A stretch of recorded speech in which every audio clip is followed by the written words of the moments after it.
There are two major things that are going on in the market right now that have only happened twice in the last 5 years. And the last time it happened was March 2020, the bottom of the pandemic crash. We are finally seeing some peak fear in the market in the short term with the VIX above 34, which we will get into when we start digging into our analysis. And the S&P 500 is at major support here. How much lower can it go before this is a buying opportunity? But first, we have to talk about those two data points that have only happened twice in the last 5 years. And the last time we saw this was March 2020. If this is the first time on the channel, welcome to the Traveling Trader. Welcome to this week's edition of TA Tuesdays, where we dive into a more technical analysis of the markets as opposed to talking about macroeconomic views. Let's get right into it. So the first thing that I'm talking about is the put-call ratio. For the second time in 5 years, the put-call ratio has gone over 1, meaning more puts than calls. This has not happened since March 2020. We see last Friday, the put call ratio hit a high of 1.02. That means more puts than calls. Now, on its face, you might be saying to yourself, hey, well, this is very bearish. Yes and no, because this means that puts now are a crowded trade. And it might seem counterintuitive, but when we've seen a put call ratio of above 1, this has usually coincided with short-term bottoms or with interim bottoms.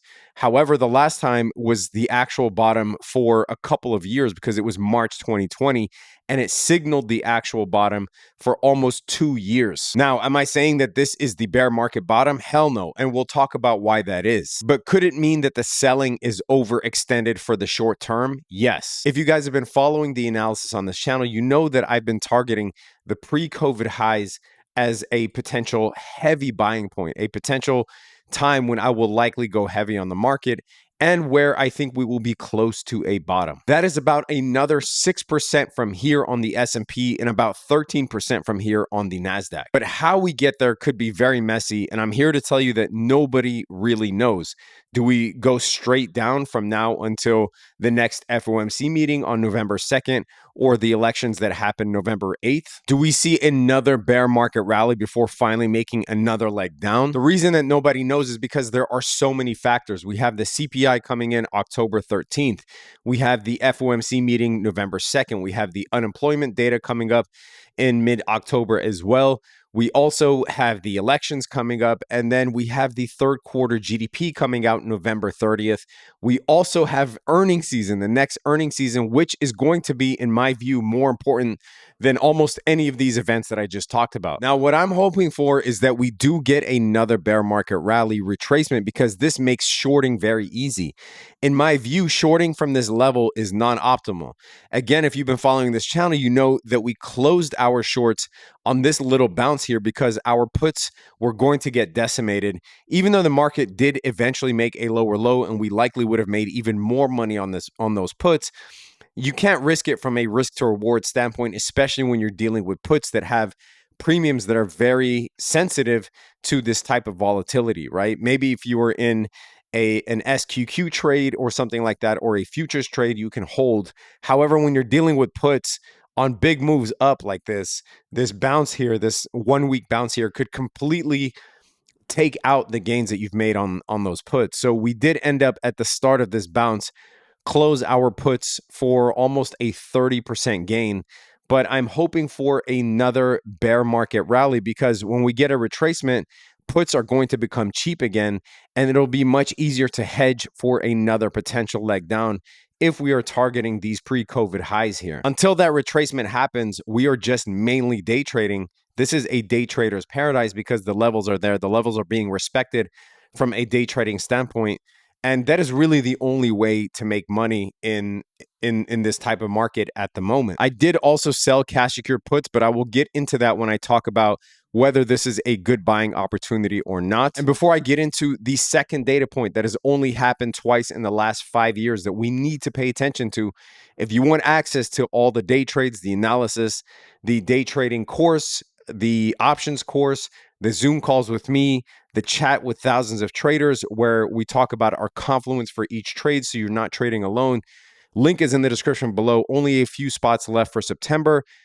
If you're interested, go ahead and book a free call with our ambassadors to learn how to trade futures, options, day trade, what long-term holds I'm making, what cash secure puts I'm selling.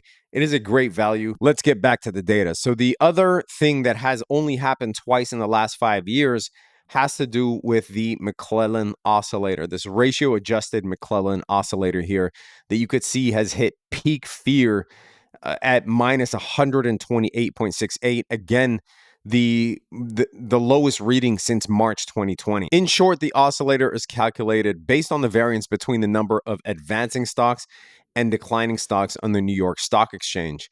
And this reading right here means that we're getting to major oversold levels. One thing I also want to point out is that the VIX curve is now inverted for the first time in 2 months. And again, this is something that also happened in March 2020. However, this VIX curve inversion here, even though the VIX curve is inverted, it is not enough of a spread historically to dictate a short-term market bottom. Remember, we are only talking about short-term because I do think that the market does have more to drop eventually. It's just how does it get there is really a tricky situation. It depends on whether we have earnings compression, whether we have an earnings recession that can last until 2023.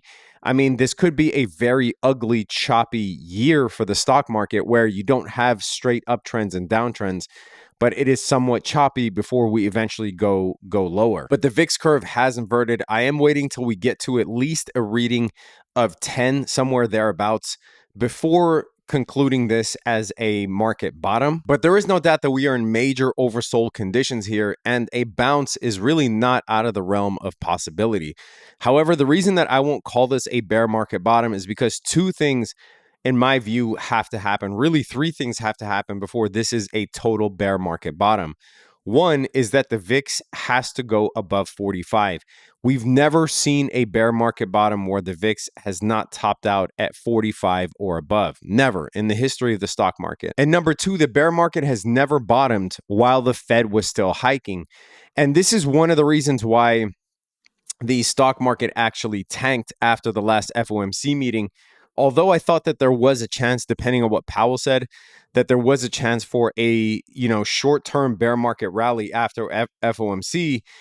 What Jerome Powell said was extremely hawkish, and plus we got the economic report, right? The economic projection, the summary of economic projections, and really the one thing that jarred the entire market is that 12 of the 19 Fed members say that the target rate for 2023 is between 4.5% and 5%, which is way higher than what the market was expecting. The market was expecting a peak rate in 2023 of 4%.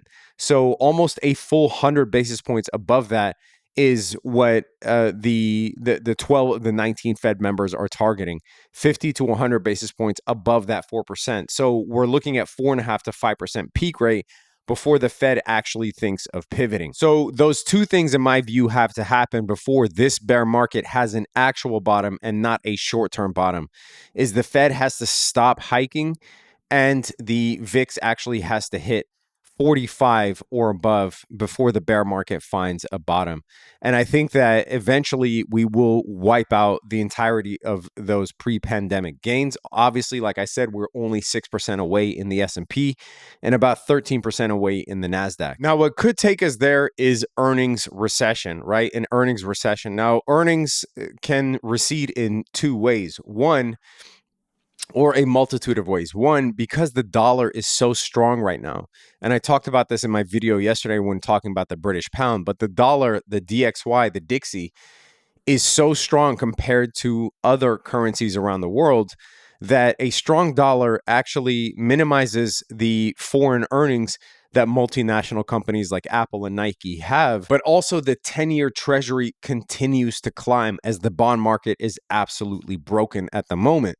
And when the 10-year climbs, that means that the value of future earnings of a company are also diminished because now the risk-free rate, which is based on the 10-year treasury, is actually higher. So the value of those future earnings are actually less because the interest rates are higher, the cost of money is higher. And all of that stuff really leads to a kind of third reason, which is a retracting economy. And when the economy retracts, because things are more expensive, there is less spending. So if earnings per share falls, and we get to those pre-COVID levels on some of these companies like Apple, Microsoft, the big mega cap companies, right? Then that suggests that we have much more downside left in the stock market eventually. So we haven't seen how earnings are going to be affected by monetary policy, how earnings are going to be affected by a retracted economy, how earnings are going to be affected by rising bond yields. There are so many things that can affect earnings. And these companies that have held up for so long, that have really propped up the stock market and saved it from crashing even further, you have companies like Apple, companies like Microsoft. I mean, if these stocks here, if they experience a heavy EPS revision, earnings per share revision, then the stock market can actually, that is what's going to take the stock market down to the next leg of potentially the pre-pandemic highs or even slightly below that. However, because of these major oversold conditions that we have in the market, I think that selling cash secured puts here is not out of the question. So I sold a cash secured put on the S&P and the Nasdaq, which would put my cost basis on the S&P and the Nasdaq at around 14 or 15% lower than where it is now. And I'm okay owning those shares at those prices. I also don't mind dollar cost averaging in the S&P or the Nasdaq at this point, or in blue chips like Microsoft. I think Apple's a little too much, is a little bit too high right now. Google is starting to look very attractive at these valuations. Even though I'm not a fan of the metaverse, just from a cash perspective, Meta is starting to look somewhat attractive, even though I'm not very excited about owning this company, but it is definitely a cash cow. And this brings me to a point that I want to discuss that really doesn't have to do with the markets, but has to do with people's perspectives and viewpoints, right? A lot of times when I talk about buying things at a 30% discount, like I'm looking at the NASDAQ and I'm like, hey, historically, you give me the NASDAQ at a 30% discount.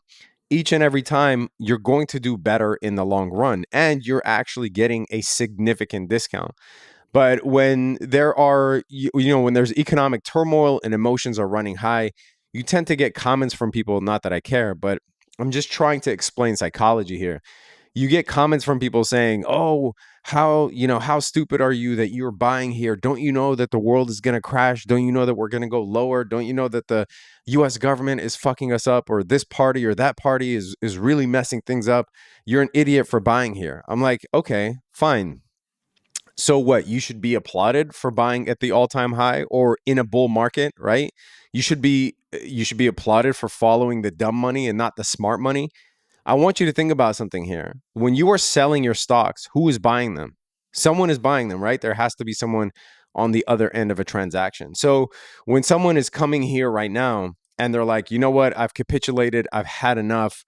Google is now below $100. I'm going to sell my Google shares. Who do you think is buying this? An idiot or someone who's likely smarter than most of the market here, right? If you want to follow the smart money, you have to do what the masses are not willing to do, and that is buy major blue chips at heavy, heavy discounts. And being ridiculed for that is frankly kind of stupid in my opinion, right? Because when you're buying, Google, or even worse, take, meme stocks like DocuSign or Teladoc or, ARC or Palantir or whatever the hell people are excited about buying. But when you're like buying on the way up at these levels, that is when people should be ridiculed. I don't think anyone should be ridiculed, but that is when people should actually be questioned. Buying on the way down, if we're talking about blue chips, especially when we're talking about heavy 30% discounts, historically, that is how to set yourself up for decades to come. If you were going to retire next year or the year after, of course, you have something very difficult to consider here. And, hopefully your money manager helped you navigate an environment of rising yields early enough, right? Even though I don't have faith in a lot of money managers, as you guys know. But hey, to each their own. I just want to say that if you are the type to ridicule people for buying blue chips at a 30 or 40% discount because you think that the world is going to end, fine. But I would encourage you to change your perspective and know that try to decipher who's willing to buy your shares at these paltry prices, right? Someone who's not willing to pay $150 for Google, but is more than happy paying $97. Anyway, traders, rant over. That is it. Hopefully you guys enjoyed this version of TA Tuesday. Leave a comment down below. Let me know what you are buying, what you are trading, whether you are buying, where do you think the market's going to go, what you agreed or disagreed with. I'd love to hear from you guys. Again, if you want access to all of our day trades, long-term analysis, what I'm selling cash gear puts on, how I'm navigating the markets, access to the chat with thousands of traders, the Zoom calls with me, the day trading course, the options course, link is in the description. The call is free. Go ahead and book it, especially if there are seats open, because seats are not always open, especially towards the end of the month. Hit that thumbs up if you got anything out of this video. Subscribe to the channel. Hit that notification bell. Stay safe out there, traders. Peace.